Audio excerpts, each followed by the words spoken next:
नमस्कार, सुबह 9 बजे में बहुत स्वागत है आपका। मैं हूं आपके साथ अमृता चौरसिया। खबरों को विस्तार से जानेंगे, लेकिन उससे पहले नजर हेडलाइंस पर। चौथी बार नहीं आएगा भूमि अधिग्रहण अध्यादेश, विपक्ष ने बताया जीत। कांग्रेस अध्यक्ष ने कहा किसान विरोधी है केंद्र सरकार, बीजेपी ने किया बचाव। बिहार में सीटों के बंटवारे पर एनडीए की दिल्ली में बैठक आज, अमित शाह करेंगे अध्यक्षता। रामविलास पासवान, उपेंद्र कुशवाहा और जीतन राम मांझी होंगे शामिल।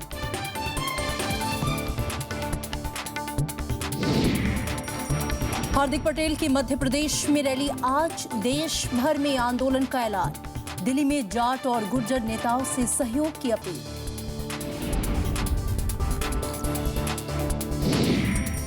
वन रैंक वन पेंशन की मांग पर प्रदर्शन का 78वां दिन, जंतर मंतर में मंच पर बेहोश हुए 70 वर्षीय पूर्व सैनिक। गृह मंत्री ने कहा बातचीत जारी। कोलंबो टेस्ट में टीम इंडिया को 132 रनों की बढ़त, दूसरी पारी में लगे 3 झटके। पहली पारी में श्रीलंका 201 पर ऑल आउट, ईशांत को 5 विकेट।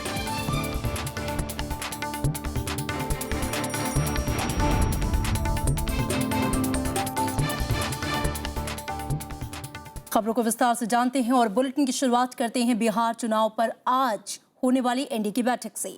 दरअसल बीजेपी अध्यक्ष अमित शाह की अगुवाई में आज दिल्ली में एक बैठक होने वाली है, जिसमें सीटों के बंटवारे को लेकर चर्चा की जाएगी। इस बैठक में केंद्रीय मंत्री रामविलास पासवान की लोक जनशक्ति पार्टी, उपेंद्र कुशवाहा की राष्ट्रीय लोक समता पार्टी और जीतन राम मांझी के हिंदुस्तानी आवाम मोर्चा के नेता हिस्सा लेंगे। पिछले कुछ दिनों से सीट बंटवारे को लेकर खींचतान जारी है।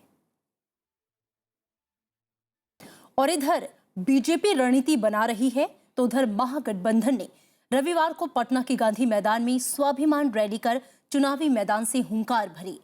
मंच पर मौजूद सभी नेताओं ने एक एक कर केंद्र सरकार पर विकास विरोधी होने का आरोप लगाया। आदरणीय सोनिया गांधी जी जिंदाबाद। पटना के गांधी मैदान में महागठबंधन ने रैली कर चुनाव का बिगुल बजा दिया।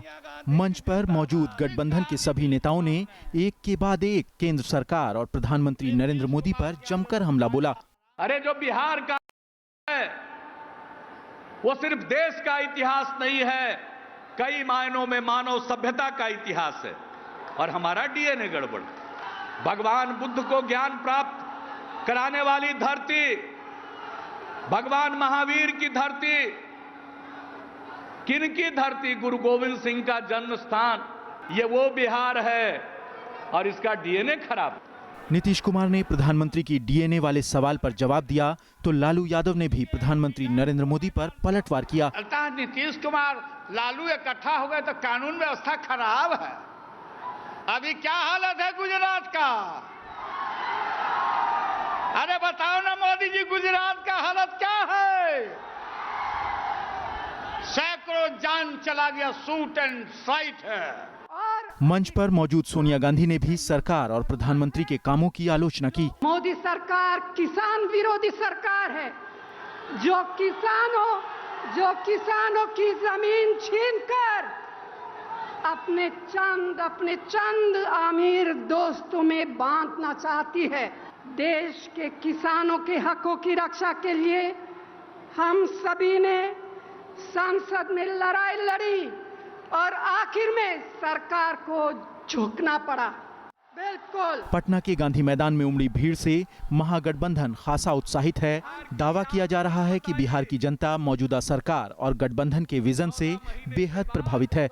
लेकिन इन सब के बीच एक बात जो सबको समझ में आ रही है, वो ये कि चुनावी रैलियों में भीड़ होना कोई नई बात नहीं है, लेकिन भीड़ को वोट में तब्दील करना पार्टियों के लिए सबसे बड़ी चुनौती होती है, क्योंकि जनता का मिजाज हर पल बदलता रहता है।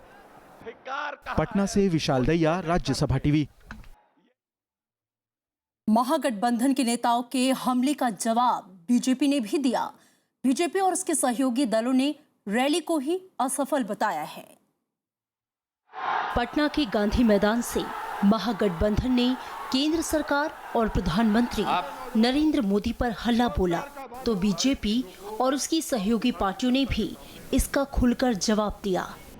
सोनिया जी ने लालू जी के राज को विकास का राज बताया।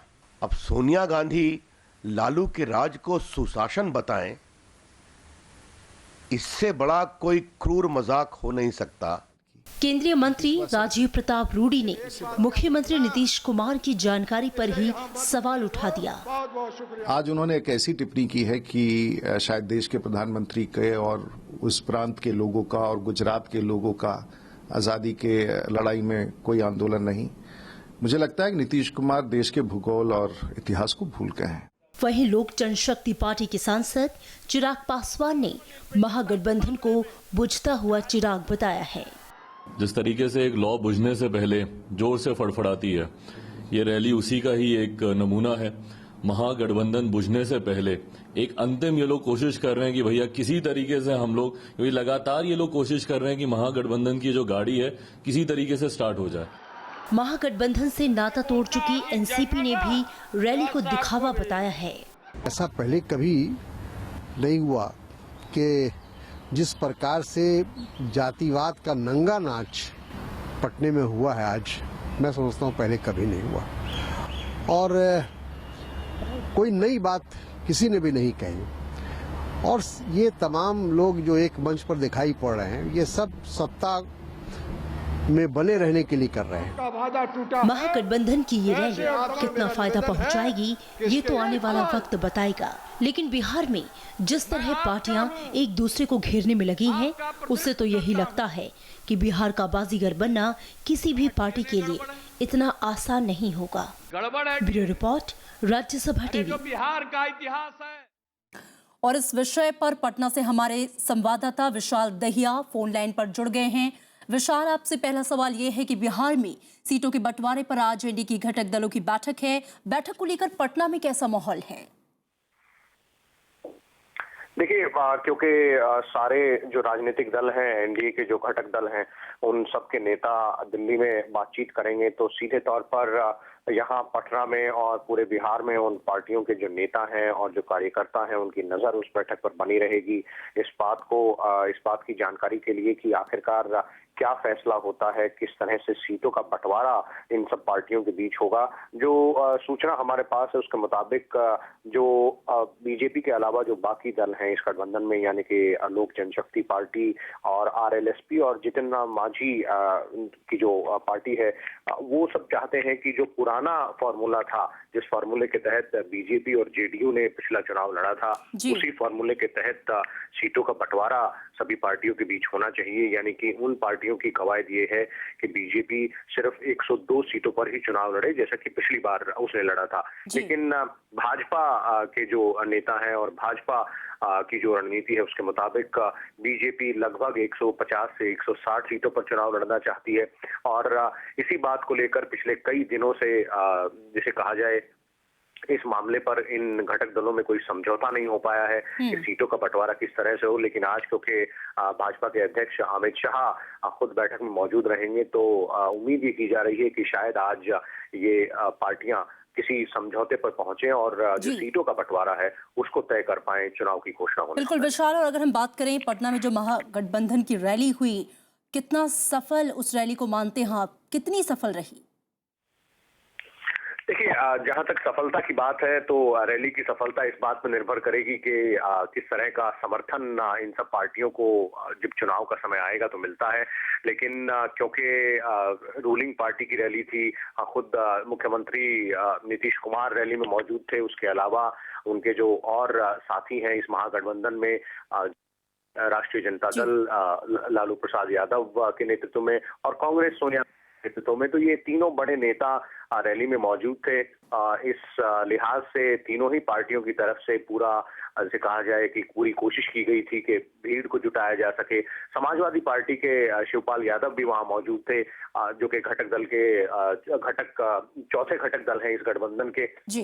तो निश्चित रूप से जिस तरह से बयान, जिस तरह से जो भाषणबाजी जिसे कहा जाए कि इस महारैली में हुई, जिस तरह के बयान आए सभी नेताओं की तरफ से, उसमें एक चीज साफ थी कि न केवल प्रधानमंत्री नरेंद्र मोदी और बीजेपी पर निशाना साधा गया, बल्कि उसके अलावा एक और कोशिश इन सब नेताओं की ये थी कि अपने कार्यकर्ताओं को, यानी कि अपनी अपनी पार्टी के कार्यकर्ताओं को ये जताया जा सके कि अब एक साथ मिलकर ही चुनाव लड़ना ऑप्शन है, और जो ये गठबंधन तय हुआ है, इस गठबंधन के जो दायरे होंगे और इस गठबंधन के तहत जो भी सीटों का बंटवारा होगा उसको सभी पार्टियों को मानना पड़ेगा, नीतीश कुमार के नेतृत्व को मानना पड़ेगा, और एक तरीके से यूनिटी यानी कि एकता की जो गुहार लगाई गई सभी नेताओं की तरफ से, चाहे वो कांग्रेस की सोनिया गांधी हो या फिर लालू प्रसाद यादव आरजेडी के हों या फिर जेडीयू के नेता नीतीश कुमार जो कि मुख्यमंत्री हैं वो हों, उससे साफ दिखाई पड़ता है कि सभी नेता इस वक्त इस बात पर ज्यादा जोर दे रहे हैं कि जो इन पार्टियों का काडर है, जो वर्कर है अलग अलग इलाकों में, गाँव में, शहरों में, वो मिलजुल कर इस चुनाव में काम करे, वो ज्यादा महत्वपूर्ण होगा इन पार्टियों के लिए। जी चलिए, बहुत शुक्रिया हमसे इस पूरी बातचीत के लिए। तो आज अहम दिन है क्योंकि बिहार में सीटों के बंटवारे को लेकर एनडीए के घटक दलों की आज बैठक भी हो रही है। अब देखना होगा इसके बाद क्या कुछ सामने आता है निकलकर। चलिए खबरों में आगे बढ़ेंगे। केंद्र सरकार ने विवादास्पद भूमि अधिग्रहण अध्यादेश नहीं लाने का फैसला किया है। प्रधानमंत्री नरेंद्र मोदी ने मन की बात में इसका ऐलान किया। साथ ही उन्होंने किसानों के हित से जुड़े भूमि कानून के 13 बिंदुओं को रविवार से लाने की बात भी कही। मेरे प्यारे देशवासियों, आप सबको नमस्कार। प्रधानमंत्री नरेंद्र मोदी मन की बात कार्यक्रम में जनता से रूबरू हुए तो चौथी बार भूमि अध्यादेश नहीं लाने का ऐलान कर दिया। उन्होंने कहा कि भूमि अधिग्रहण कानून को लेकर विवाद चल रहा है और सरकार खुले मन से किसानों के हित में किसी भी सुझाव के लिए तैयार है। प्रधानमंत्री ने कहा कि भूमि अधिग्रहण कानून में अब वही स्थिति रहेगी जो एनडीए सरकार से पहले थी। हमने एक ऑर्डिनेंस जारी किया था। कल 31 अगस्त को ऑर्डिनेंस की सीमा समाप्त हो रही है और मैंने तय किया है समाप्त होने दिया जाए। मतलब ये हुआ कि मेरी सरकार बनी उसके पहले जो स्थिति थी वह अब पुनः प्रस्थापित हो चुकी है। प्रधानमंत्री ने यह भी कहा कि जिन 13 बिंदुओं को लागू करना पहले के कानून में बाकी था, उन्हें भी नियमों के तहत रविवार से लागू किया जा रहा है ताकि किसानों को नुकसान न हो।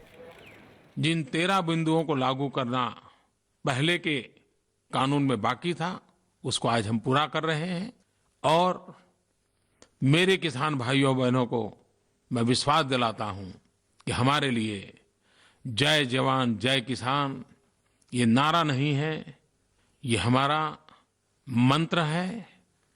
गांव गरीब किसान का कल्याण। भूमि अधिग्रहण अध्यादेश का विपक्षी दल ही नहीं बल्कि सत्तारूढ़ एनडीए के कई दल भी विरोध कर रहे थे। तीसरी बार जारी अध्यादेश की अवधि आज समाप्त हो रही है। सरकार ने 13 केंद्रीय कानूनों को भूमि अधिनियम 2013 में शामिल करने के लिए शुक्रवार को आदेश जारी किया था। इस तरह चौथी बार विवादास्पद भूमि अध्यादेश जारी करने की जरूरत को दूर कर लिया गया। अखिलेश सुमन, राज्यसभा टीवी। कांग्रेस समेत तमाम विपक्षी दलों ने भूमि अधिग्रहण पर फिर से अध्यादेश नहीं लाने के प्रधानमंत्री के ऐलान को जनता की जीत करार दिया। कांग्रेस अध्यक्ष सोनिया गांधी ने कहा कि विपक्ष के विरोध के आगे सरकार को झुकना पड़ा है। जेडीयू, एनसीपी और वाम दलों ने देरी से वापस लेने की आलोचना की। बीजेपी ने इसे किसानों के हित में फैसला बताया। भूमि अधिग्रहण अध्यादेश फिर से लागू नहीं करने की प्रधानमंत्री की घोषणा को कांग्रेस ने सच की जीत करार दिया। कांग्रेस अध्यक्ष सोनिया गांधी ने पटना की स्वाभिमान रैली में कहा कि संसद में विपक्ष की लड़ाई रंग लाई है और इसलिए सरकार को भूमि अध्यादेश पर झुकना पड़ा। मोदी सरकार किसान विरोधी सरकार है, जो किसानों की जमीन छीनकर अपने चंद अमीर दोस्तों में बांटना चाहती है। देश के किसानों के हकों की रक्षा के लिए हम सभी ने संसद में लड़ाई लड़ी और आखिर में सरकार को झुकना पड़ा। कांग्रेस प्रवक्ता अभिषेक मनु सिंघवी ने कहा कि मोदी सरकार की जिद, सख्ती और अलग थलग की राजनीति की वजह से देश के 8 महीने बर्बाद हो गए। बिहार के मुख्यमंत्री नीतीश कुमार ने भी सरकार के इस कदम को जनता की जीत करार दिया। आज घुटना टेकना पड़ा, ये देश के लोगों की सबसे बड़ी जीत है। ये जो भूमि अधिग्रहण के लिए कानून 2013 में बना था, वह बहुत ही प्रगतिशील कानून था। सभी पार्टियों ने उसका समर्थन दिया था, जिसमें भाजपा भी शामिल थी। वाम दलों ने भी इस मुद्दे पर प्रधानमंत्री नरेंद्र मोदी की आलोचना की। सीपीएम नेता सीताराम येचुरी ने इसे किसानों के साथ क्रूर मजाक बताया। उन्होंने पूछा कि अगर इसे समाप्त ही करना था तो सरकार 3 बार अध्यादेश क्यों लेकर आई। तो एनसीपी ने कहा कि सरकार ने मजबूरी में ये कदम उठाया है। मजबूर होकर इस सरकार को अपना ऑर्डिनेंस वापस लेना पड़ा। मोदी सरकार की एक बहुत बड़ी भूल थी वो। वहीं बीजेपी ने विपक्ष के दावों को बेबुनियाद करार दिया। बीजेपी अध्यक्ष अमित शाह ने कहा कि सरकार ने किसानों के हितों में ये फैसला लिया है। भारतीय जनता पार्टी ने न यू टर्न लिया है, न ये सरकार की पराजय है। जो एक भ्रांति फैलाई गई थी और किसानों के मन में एक प्रकार की आशंका का निर्माण हुआ था, उसका सम्मान करते हुए प्रधानमंत्री जी ने ये जो फैसला लिया है, उसको यू टर्न कहना मैं मानता हूं किसानों की भावनाओं के साथ खिलवाड़ है। बीजेपी अध्यक्ष ने 13 कानूनों को भूमि अधिग्रहण कानून के तहत लाने के केंद्र के फैसले की भी सराहना की। साथ ही इस बात पर भी जोर दिया कि एनडीए सरकार प्रस्तावित भूमि विधेयक को संसद में पारित कराने के लिए काम करेगी। Bureau report, Rajya Sabha TV. One rank one pension की मांग को लेकर दिल्ली में भूख हड़ताल पर बैठे फौजियों की हालत बिगड़नी शुरू हो गई है।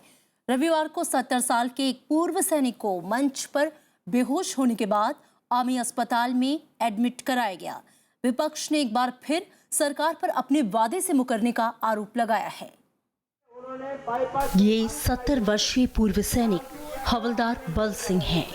वन रैंक वन पेंशन की मांग को लेकर ये पिछले कई दिनों से जंतर मंतर पर भूख हड़ताल पर बैठे हैं। रविवार को ये मंच पर बेहोश हो गए, जिसके बाद इन्हें आनन फानन में आर्मी अस्पताल ले जाया गया। डॉक्टर की माने तो अब इनकी हालत स्थिर बनी हुई है। अगर ऐसे ही लम्बा फास्ट रहा तो सबसे ज्यादा कंडीशन खराब होगी और इलाज करना है या कुछ भी हो सकता है। जंतर मंतर पर आज प्रदर्शन का 78वां दिन है। पिछले कई दिनों से कुछ सैनिक भूख हड़ताल पर भी बैठे हुए हैं। अब ऐसे में हादसे की आशंका जताते हुए पूर्व सैनिकों ने राष्ट्रपति को खत भी लिखा था। हालांकि हवलदार बल सिंह की हालत बिगड़ने के बाद अब विपक्ष के स्वर और तेज हो गए हैं। हमारे पूर्व सैनिक अस्पताल तक चले जा रहे हैं, जूझ रहे हैं अपनी जिंदगी से। बॉर्डर पे हमेशा सुरक्षा उन्होंने इस देश की है। One rank, one pension, that should be given. That is a promise that the earlier government made, and I think this government should fulfill that promise of these people. इस संबंध में बातचीत चल रही है। अब ऐसे में बातचीत कब मुकम्मल होगी और कब जंतर मंतर पर ये विरोध प्रदर्शन थमेगा, फिलहाल इंतजार जारी है। Bureau report, Rajya Sabha TV. इधर गृह मंत्री राजनाथ सिंह ने पाकिस्तान समेत सभी पड़ोसी देशों से अच्छे रिश्तों पर जोर दिया। साथ ही आगाह किया कि देश की शांति भंग करने वाले को मुंहतोड़ जवाब दिया जाएगा। गृह मंत्री ने यूपी के महाराजगंज में सशस्त्र सीमा बल की चौकी का उद्घाटन करने के बाद ये बातें कही। उन्होंने पाकिस्तान की ओर से सीमा पर लगातार गोलीबारी पर चिंता भी जताई। उन्होंने कहा कि पड़ोसी मुल्क पहले हिंसा बंद करे और ऐसी हरकतें दोबारा नहीं करने की गारंटी दे, तभी बातचीत हो सकती है। उन्होंने कहा कि पाकिस्तान की हरकतों के मद्देनजर भारतीय जवानों को भी जवाबी कार्रवाई के निर्देश दिए गए हैं। पहली गोली भारत से नहीं चलनी चाहिए, पड़ोसी पर हम पहली गोली नहीं चलाना चाहते, लेकिन यदि उधर से गोली चलती है तो फिर अपनी गोली रुकनी भी नहीं चाहिए, उसका मुंहतोड़ जवाब दिया जाना चाहिए। गुजरात में पटेल आरक्षण की आवाज उठाने के बाद अब पाटीदार समिति के युवा नेता हार्दिक पटेल की नजर दिल्ली पर है। दिल्ली में जाट और गुर्जर समाज के लोगों से मुलाकात के बाद हार्दिक ने देश भर में रैलियां करने का ऐलान किया, जिसकी शुरुआत आज मध्य प्रदेश में होने वाली रैली से होगी। अहमदाबाद में रैली करने के बाद आरक्षण को राष्ट्रीय आंदोलन बनाने की तैयारी जोरों पर है। इसी मकसद के साथ पाटीदार समिति के नेता हार्दिक पटेल ने रविवार को दिल्ली में जाट और गुर्जर नेताओं से मुलाकात की। हार्दिक ने एक बार फिर से किसी भी राजनीतिक पार्टी के समर्थन से साफ इनकार किया। हमने कभी किसी व्यक्ति, किसी समाज या किसी पॉलिटिकल पार्टी या व्यक्ति, पॉलिटिकल नेता का विरोध नहीं किया। हम हमारे हक की लड़ाई मांग रहे हैं। जो हक की लड़ाई है उसे सक्सेस करने आया है। पूरे गुजरात में तो हुआ है, अब पूरे हिंदुस्तान में ले जाना है। और कम से कम 12 राज्य है, 12 स्टेट अभी तक हमें जुड़े हैं इस आरक्षण की मुहिम में। ये बिना राजनीति से होता हुआ ये आरक्षण अभियान है, जिसमें कोई राजनेता नहीं है, ना कोई राजनीति है, ना कोई राजनीतिक पार्टी है। बिन राज के तरीके से चलता आया है। इस प्रकार इस दिल्ली के यहाँ आने का यह मकसद था। हालांकि गुर्जर समुदाय का एक गुट हार्दिक के दावों से अलग दिखा। वो जाटों को समर्थन आज ही करके आए हैं। अब जब वो जाटों को समर्थन कर रहे हैं और हम लड़ाई लड़ रहे हैं तो उनको समर्थन कैसे हो सकता? नहीं हो सकता। कई दिनों के हिंसक प्रदर्शन के बाद गुजरात में अब शांति बरकरार है। प्रधानमंत्री नरेंद्र मोदी ने अपने मन की बात कार्यक्रम में हिंसा पर दुख जताया और लोगों से शांति बनाए रखने की अपील की। पिछले दिनों गुजरात की घटनाओं ने, हिंसा के तांडव ने सारे देश को बेचैन बना दिया। और स्वाभाविक है कि गांधी और सरदार की भूमि पर कुछ भी हो जाए तो देश को सबसे पहले सदमा पहुंचता है, पीड़ा होती है। लेकिन बहुत ही कम समय में गुजरात के प्रबुद्ध सभी मेरे नागरिक भाइयों बहनों ने परिस्थिति को संभाल लिया, स्थिति को बिगड़ने से रोकने में सक्रिय भूमिका निभाई और फिर एक बार शांति के मार्ग पर गुजरात चल पड़ा। पटेल आरक्षण को लेकर हुए हिंसक प्रदर्शन में 10 लोगों की मौत हुई थी, जबकि कई इलाकों में कर्फ्यू लगे होने के कारण कई उद्योगों को खासा नुकसान झेलना पड़ा था। पटेल समुदाय की मांग है कि राज्य में 27% ओबीसी कोटे में उन्हें भी शामिल किया जाए। नवविक्रम सिंह, राज्यसभा टीवी। असम में कांग्रेस ने 4 विधायकों को निलंबित कर दिया है। 5 विधायकों को कारण बताओ नोटिस दिया गया। इनसे 15 दिन के अंदर जवाब मांगा गया है। इन पर पार्टी विरोधी गतिविधियों का आरोप है। ये विधायक पार्टी के बागी नेता हिमंता शर्मा के कार्यक्रम में शामिल हुए थे। शर्मा बीजेपी में शामिल हो गए हैं। असम में अगले साल विधानसभा चुनाव होने हैं।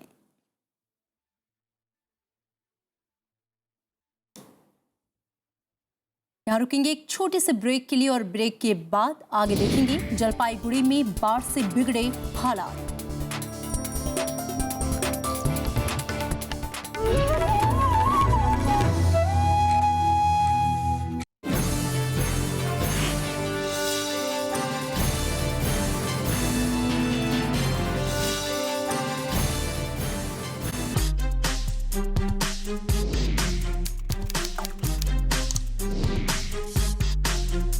Get live Rajya Sabha session.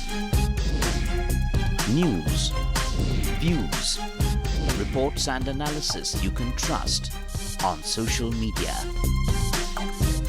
Subscribe, follow,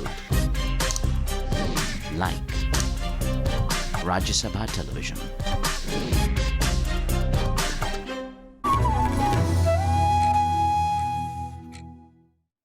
break के बाद स्वागत है आपका। आगे बढ़ेंगे।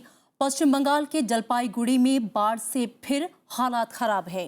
जिले के कई इलाके पानी में डूबे हैं। भारी बारिश के बाद तीस्ता नदी का तटबंध कई जगहों पर टूट गया है। एनडीआरएफ और स्थानीय प्रशासन युद्ध स्तर पर तटबंध की मरम्मत का काम कर रहे हैं। जिले की कई सड़कें पानी में डूब गई हैं। पीड़ितों ने राहत शिविरों में शरण ली है और नए एलपीजी कनेक्शन के लिए केंद्र सरकार ने ऑनलाइन योजना सहज की शुरुआत की है। पेट्रोलियम और प्राकृतिक गैस मंत्री धर्मेंद्र प्रधान ने दिल्ली में कहा कि नए एलपीजी कनेक्शन के लिए वितरकों के पास जाने की जरूरत नहीं पड़ेगी। एलपीजी गैस सिलेंडर पर मिलने वाली सब्सिडी भी डायरेक्ट बेनिफिट ट्रांसफर के जरिए सीधे उपभोक्ताओं के बैंक खाते में जाएगी। एम्स में एमबीबीएस की एक छात्रा ने पंखे से लटककर अपनी जान दे दी। छात्रा राजस्थान के बीकानेर की रहने वाली थी। एम्स प्रशासन ने जांच के आदेश दिए हैं। राजस्थान में बीकानेर के इस घर में सन्नाटा पसरा है। इस घर की बेटी खुशबू 6 हफ्ते पहले देश के सबसे बड़े अस्पताल एम्स में पढ़ने गई थी। लेकिन रविवार देर रात खबर आई कि खुशबू ने पंखे से लटककर जान दे दी। घटना की जानकारी एम्स प्रशासन को दी गई। एम्स प्रशासन ने दावा किया है कि घटना के पीछे रैगिंग नहीं है। फिलहाल जांच के लिए कमेटी बना दी गई है। There is no case of ragging. There is I think July 2015 की स्टूडेंट हैं, just admitted, and it is not a case of ragging. खुशबू की मौत से उसके घरवाले और करीबी भी हैरान हैं। इससे मेरे को मतलब क्या है कि छोटा मोटा कोई गाना गवाने को बोल देते हैं, कोई कुछ करने को बोल देता है, कोई कुछ करने को बोल देता है। भाई मैं एंजॉय कर रही हूँ। मतलब कभी कोई ऐसा भी ना तो इनको कभी आया कि कोई परेशान थी वहाँ पर रहकर। जांच में जुटी पुलिस को भी मौके से सुसाइड नोट नहीं मिला है। पुलिस ने खुशबू के मोबाइल को जब्त कर जांच शुरू कर दी है। उधर खुशबू के साथियों का कहना है कि वो बेहद खुशमिजाज लड़की थी। पुलिस और एम्स प्रशासन दोनों ही दावा कर रहे हैं कि इस मौत की गुत्थी जल्द ही सुलझा ली जाएगी। Bureau report, Rajya Sabha TV. मशहूर कन्नड़ लेखक MM कलबुर्गी की कल धारवाड़ में गोली मारकर हत्या कर दी गई। हत्या के विरोध में कर्नाटक में विरोध प्रदर्शन हो रहे हैं। मुख्यमंत्री सिद्धरामैया ने कहा है कि हत्यारों को बख्शा नहीं जाएगा। बीजेपी ने कानून व्यवस्था को लेकर कर्नाटक सरकार पर सवाल उठाया है। कन्नड़ विद्वान MM कलबुर्गी की हत्या के खिलाफ कर्नाटक में लोग सड़कों पर उतर आए। बेंगलुरु समेत कई शहरों में लोगों ने हत्यारों को तुरंत गिरफ्तार करने की मांग की। There has always been an intellectual discussion in Karnataka, and suddenly if this takes place, that someone is killed because he has said something that's unpleasant, it's very, very unfortunate. Kalaburagi को कल धारवाड़ में उनके घर पर गोली मारी गई। उन्हें अस्पताल ले जाया गया, लेकिन बचाया नहीं जा सका। पुलिस अब हत्यारों की तलाश में जुटी है। We are investigating. Investigation will reveal who are the culprits, what was the motive. मुख्यमंत्री सिद्धरामैया ने कलबुर्गी की हत्या को गंभीर मामला बताया। उन्होंने कहा कि हत्यारों को पकड़कर कड़ी सजा दी जाएगी। If it is the work of right-wing elements, Hindutva elements, then it is very worrying and we need to put it down very firmly. BJP ने कर्नाटक में कानून व्यवस्था पर सवाल उठाए हैं। वाम दलों ने कहा कि पुलिस को जिस तरह कार्रवाई करनी चाहिए वो नहीं हो रही है। Really, it's a sorry state of affair. I don't know the things nowadays going. It is really giving some sort of resistance for the persons who are doing good work to the society. It is a wake-up call for all secular forces, democratic forces in the country to stand up against all such heinous crimes committed against such well-known personalities. Kalburgi Hampi Kannada विश्वविद्यालय के कुलपति भी रह चुके थे। वो साहित्य अकादमी पुरस्कार से भी सम्मानित थे। कई मसलों पर उनके बयान खासे चर्चित रहे हैं। Bureau report, Rajya Sabha TV. Cuttack के सरदार पटेल अस्पताल में पिछले 24 घंटे में 4 और नवजात की मौत हो गई है। अस्पताल में 10 दिन में 51 शिशु दम तोड़ चुके हैं। ओडिशा के स्वास्थ्य मंत्री अतानु सब्यसाची नायक ने कल अस्पताल का दौरा किया। भारत ने संयुक्त राष्ट्र से आतंकवाद के खिलाफ वैश्विक समझौता तुरंत करने की मांग की है। संयुक्त राष्ट्र की निर्वाचित अध्यक्ष मोर्गेन्स लिकटॉक से मुलाकात में कल विदेश मंत्री सुषमा स्वराज ने ये मसला उठाया। विदेश मंत्री ने कहा कि इस्लामिक स्टेट के उभरने के बाद कोई भी देश आतंकवाद से मुक्त नहीं है। कोलंबो टेस्ट की दूसरी पारी में भारतीय टीम आज 21 रनों से आगे खेलना शुरू करेगी, लेकिन उसके 3 शुरुआती बल्लेबाज सस्ते में पवेलियन लौट चुके हैं। पहली पारी के आधार पर भारत की 132 रनों की बढ़त मिल चुकी है।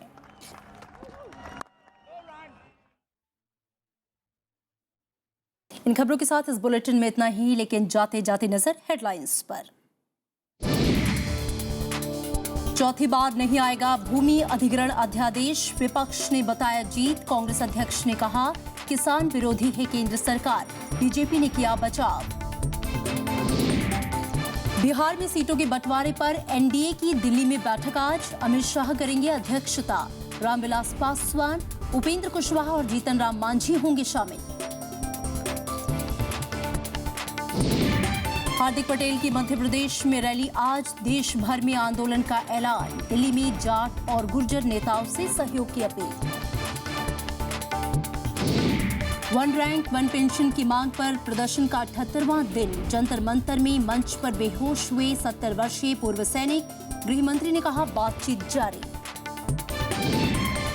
कोलंबो टेस्ट में टीम इंडिया को 132 रनों की बढ़त। दूसरी पारी में लगी 3 झटके। पहली पारी में श्रीलंका 201 पर ऑल आउट। ईशांत को 5 विकेट।